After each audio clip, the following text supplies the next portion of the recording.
खरगोश का एक जोड़ा जंगल के बीचों बीच रहा करता था। उन्हें हमेशा अपने खाने के लिए बहुत दूर दूर तक यात्राएं करनी पड़ती थीं। एक दिन खरगोश ने अपनी पत्नी से कहा, अरे भाग्यवान, इतना ज्यादा भाग भाग कर जाते हैं, बहुत कम गाजर खा पाते हैं और लौटते हुए हाथों में तो कुछ रख नहीं पाते। जब तक घर लौटते हैं भूख फिर लगाती है, कोई और उपाय निकालना होगा। आप ठीक कहते हो जी, सालों से हम यही प्रक्रिया दोहरा रहे हैं। मैं तो कहती हूँ पास के जंगल में थोड़ी सी जमीन खाली पड़ी है हमारी, क्यों ना हम वहाँ पर गाजर उगानी शुरू कर दें। हमारी पसंद का भोजन हम खुद उगाएंगे। अरे वाह भाग्यवान, तुमने तो बहुत अच्छा उपाय निकाला है, कल से ही काम पर लग जाते हैं। खरगोश का जोड़ा दिन रात मेहनत करता है। अपनी बेकार पुरानी पड़ी हुई जमीन पर इतनी मेहनत करता है कि बहुत जल्द वहाँ पर बहुत सुंदर सुंदर गाजर लग जाती हैं। अब उन्हें रोज दूर दूर तक सफर करने की कोई जरूरत नहीं थी। देखा, मेहनत का फल वैसे ही मीठा होता है। और ये गाजरें, आहा, खाते ही आराम आ गया, मजा आ गया घर की गाजरें खाकर। आज तो मैंने इतनी सारी गाजरें तोड़ ली हैं खेतों से कि कल गाजर का हलवा बनाऊंगी और पूरे जंगल को खिलाऊंगी। दोनों पति पत्नी बहुत खुश थे। खरगोश का जोड़ा इतना खुश था कि हर किसी को अपने खेतों के बारे में बताता, उन्हें गाजर खिलाता और उन्हें भी प्रसन्न कर देता। लेकिन एक दिन जब दोनों अपने खेतों में पहुंचे तो देखा कि आसपास के जंगल के कुछ खरगोश उन्हीं के खेत में आकर अपना भोजन तलाश कर रहे हैं। हाय राम, ये क्या, सारी मेहनत मैं करूं और खा जाएं ये लोग, ये तो बहुत गलत बात है। तभी साथ खड़ा चूहा खरगोश से कहता है, अरे तो क्या हुआ, तुम भी तो यही करते थे सालों से, दूर दूर तक जाकर लोगों के खेतों से चुरा चुरा कर खाते थे, उनकी मेहनत खाकर घर लौट आते थे। आज तुम्हारी मेहनत कोई खा रहा है तो बहुत बुरा लग रहा है तुम्हें। चूहे की ये बात सुनकर खरगोश को अपनी गलती तो समझ में आ गई, लेकिन अब उसे एक उपाय चाहिए था। अरे बस बस ठीक है, मैं मान गया, लेकिन आप ये बताओ इस मुसीबत से निजात कैसे पाएं? तभी उसका दोस्त चूहा उसे एक उपाय बताता है। बहुत आसान है, मैं तुम्हारे लिए एक मिट्टी का खरगोश बना देता हूँ। उसे इस खेत के बीचों बीच रख दो, आस पास भी रख दो। मिट्टी के खरगोश को देखकर लोगों को लगेगा कि तुम इस खेत के मालिक हो और वो कभी नहीं आएंगे। हाँ, ये ठीक रहेगा। अब दोनों के दोनों खरगोश चूहे के साथ मिलकर बहुत सारे मिट्टी के खरगोश बनाते हैं और खेतों के चारों तरफ रख देते हैं। अब उनके खेत की तरफ किसी की भी बुरी दृष्टि नहीं पड़ती और वे बड़े मजे से अपनी खेती करते हैं और अपना भोजन जमा करते हैं। इसीलिए कहते हैं, समझदारी के साथ हर मुसीबत का हल मिल जाता है। चतुर नाम का एक बहुत ही प्यारा सा हाथी था। उसका मालिक गोविंद बचपन से उसका ख्याल रखता आया था। चतुर अब काफी बूढ़ा हो चुका था, इसीलिए अब उसके द्वारा ज्यादा कमाई नहीं हो पाती थी। इसीलिए गोविंद ने सोचा कि क्यों ना अब कारोबार बदला जाए। गोविंद एक परचून की दुकान खोल लेता है, मगर हाथी को हर समय उसके साथ रहने की आदत थी, इसीलिए चतुर हमेशा दुकान के पास ही रहता। छोटे छोटे बच्चे चिप्स, टॉफी, बिस्कुट खरीदने के लिए दुकान पर आते और हाथी को देखकर बहुत खुश होते। हाथी भी अपनी सूंड से चिप्स और टॉफियां निकाल कर उन्हें देता। गोविंद का काम बहुत अच्छा चल रहा था। धीरे धीरे गोविंद बहुत मशहूर हो जाता है। एक दिन वहाँ के मशहूर गुंडे वहाँ पर आ जाते हैं और चतुर को परेशान करने लगते हैं। हाँ, हाथी, अरे वाह वाह, देखो जरा, इतना बड़ा हाथी है, देखो यहाँ दुकान पर बैठा हुआ है। अरे इसके दांत तो देखो, अगर काट के बेच दिए ना, लाखों मिलेंगे, लाखों। थोड़ी देर में गोविंद उन सभी से कहता है, अरे अरे, ये तुम लोग क्या कर रहे हो? मेरे चतुर को परेशान मत करो। कुछ खाना पीना है, कुछ लेना है तो बोलो, नहीं तो जाओ यहाँ से। गोविंद के ऐसा कहते ही एक गुंडा उसके एक डब्बे में से बहुत सारी चॉकलेट्स निकाल लेता है और कहता है, बहुत बढ़िया, बहुत अच्छा माल रखा है तुमने दुकान पर। भाई अगले हफ्ते हफ्ता तैयार रखना, ये हमारा एरिया है, यहाँ हर हफ्ते तुम्हें 1000 रुपया देना पड़ेगा। 1000 रुपए किस बात के? ये मेरी खुद की दुकान है, मैंने अपनी जमा पूंजी से खरीदी है। मैं तुम्हें 1000 रुपए हफ्ते के क्यों दूं? और ये चॉकलेट क्यों खा रहे हो? इसके देखो 4 चॉकलेट हैं, इसके 25 रुपए हुए, लाओ दो मुझे। गोविंद के पैसे मांगते ही वहाँ पर झगड़ा शुरू हो जाता है। गुंडे 3 थे और बेचारा गोविंद अकेला। तीनों ने गोविंद को मारना शुरू कर दिया।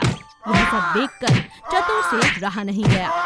चतुर ने अपनी चतुराई दिखाई, एक एक को अपनी सूंड में पकड़ा और दूर जाकर पटक दिया। तीनों गुंडे वहाँ से भाग गए।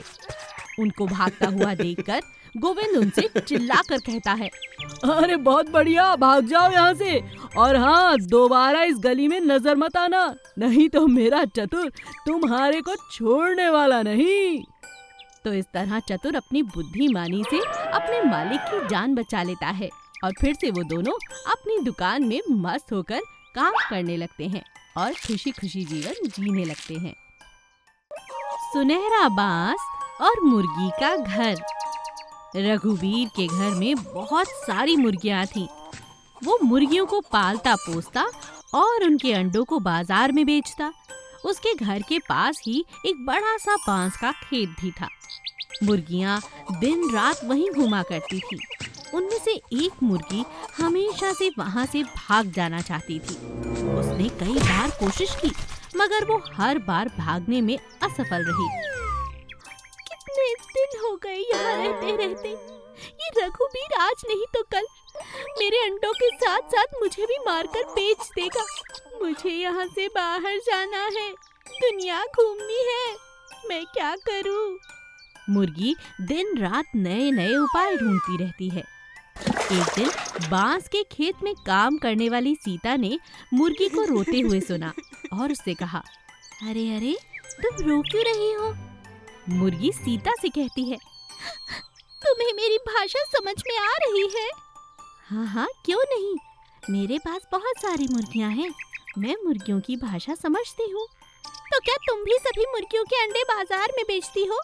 सीता मुर्गी से कहती है, मैं तो अपनी मुर्गियों से बहुत प्यार करती हूँ, तुम भी बहुत प्यारी हो, चलोगी मेरे साथ? मैं यहाँ से बाहर निकलना चाहती हूँ, अगर तुम्हारे साथ गई तो तुम भी मुझे बंदी बना कर रखोगी। मुझे आजादी की सांस लेनी है, बाहर घूमना है, मगर रघुवीर के घर रहते रहते ये तो संभव हो नहीं सकता, इसीलिए रो रही हूँ। सीता उससे कहती है, अरे अरे, तो भाग निकलो, ये देख रही हो, एक पूरे बांस को मैंने सुनहरे रंग का रंग दिया है। शाम ढलते ही तुम इसके पास आकर बैठ जाना, मैं तुम्हें अपने घर ले चलूंगी और वहाँ से तुम जहाँ जाना चाहती हो जा सकती हो। सच? हाँ हाँ। सीता मुर्गी से वादा करती है कि वो उसे बांस के पास से शाम को उठाकर ले जाएगी। मुर्गी के पास सीता पर विश्वास करने के अलावा और कोई चारा भी नहीं था। शाम ढलते ही वो चोरी चोरी सुनहरे बांस के पास आकर बैठ जाती है। अभी तक सीता आई नहीं, कब से इंतजार कर रही हूँ। बहुत देर इंतजार करने के बाद थोड़ी देर बाद उसे सीता के आने की आवाज सुनाई देती है। सीता उसे अपनी गोद में लेकर अपने घर पहुँच जाती है और उसे बाकी मुर्गियों से मिलवाती है और कहती है, अब बताओ मेरी मुर्गियाँ कैसी लगी? सब बहुत खुश है ना? अब तुम चाहो तो बाहर घूम सकती हो और चाहो तो हमारे साथ रह सकती हो, ये तुम्हारी इच्छा है। वादे के मुताबिक सीता उसे अपने घर तो ले आती है, लेकिन अपनी इच्छा के अनुसार मुर्गी बाहर की दुनिया देखना चाहती थी, इसीलिए वो उसे अलविदा कहकर बाजार की तरफ निकल पड़ती है और बदकिस्मती से एक बड़े से टेंटों के नीचे आकर मर जाती है। इसीलिए कहते हैं कभी कभी आजादी बहुत बुरी भी होती है।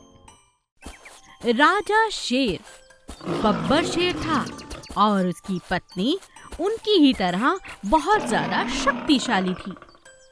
दोनों राजा और रानी अपने जंगल का खूब ख्याल रखते थे, बहुत अच्छे से सभी की देखभाल करते थे। उनकी एक बेटी थी, छोटी शेरनी, जो बहुत ही प्यारी थी, मगर बब्बर शेर का छोटा भाई रुस्तम उनसे बहुत नफरत करता था। एक दिन चालाकी से वो उन पति पत्नी को घायल कर देता है और मार डालता है। चाचा रुस्तम जब उन पर हमला कर रहे थे तो ये बात राजा शेर की बेटी देख लेती है। वो अपनी जान बचाने के लिए जंगल छोड़कर भाग जाती है। उसे भागता हुआ देखकर एक छोटा नन्हा खरगोश उसका पीछा करता है। अरे अरे अरे, तुम कहाँ जा रही हो? चाचा रुस्तम ने मेरे माता पिता की हत्या कर दी है।